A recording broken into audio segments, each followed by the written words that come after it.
కర్నూలు జిల్లాలో mega డిఎస్సిపై YCP చేస్తున్న విమర్శలు నిరాధారమని జిల్లా టీడీపీ అధ్యక్షురాలు గుడిసె ఆదికృష్ణమ్మ అన్నారు.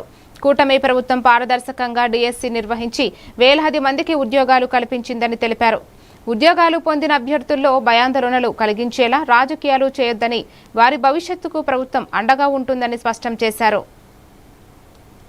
భూమిరెడ్డి రామగోపాల్ రెడ్డి అన్నకి, గౌరవ కుడా చైర్మన్ సోమిశెట్టి వెంకటేశ్వర్లు అన్న గారికి, జనరల్ సెక్రటరీ నాగరాజ్ యాదవ్ అన్న గారికి, అదేవిధంగా జేమ్స్కి, సత్రమన్నకి, మిగతా టీడీపీ నాయకులకు, కార్యకర్తలకు అందరికీ నా హృదయపూర్వక నమస్కారాలు తెలియజేసుకుంటున్నాను.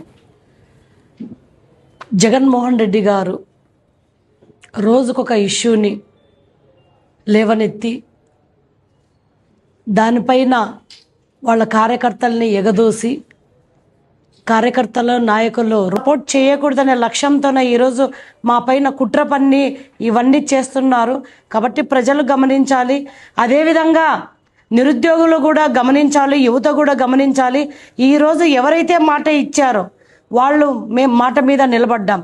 మెగా డిఎస్సి ఏర్పాటు చేస్తామని చెప్పి ఈ సందర్భంగా నేను తెలియజేస్తున్నా. అదేవిధంగా జగన్మోహన్ రెడ్డి గారికి నేను ఒకటే హెచ్చరిస్తున్నా, జగన్మోహన్ రెడ్డి గారు ఇప్పటికైనా మీ డ్రామాలు ఆపండి, ఇప్పటికైనా ఆపండి. ఎందుకంటే వాళ్ళు ఎన్నో సంవత్సరాలుగా కష్టపడి ప్రతి వాళ్ళు ముఖ్యమంత్రిగా ఎన్నుకునింది అని చెప్పి బాధపడి ఈరోజు మాకు అవకాశం ఇచ్చారు కాబట్టి ప్రజలు మా పక్షాన నిలబడ్డారు.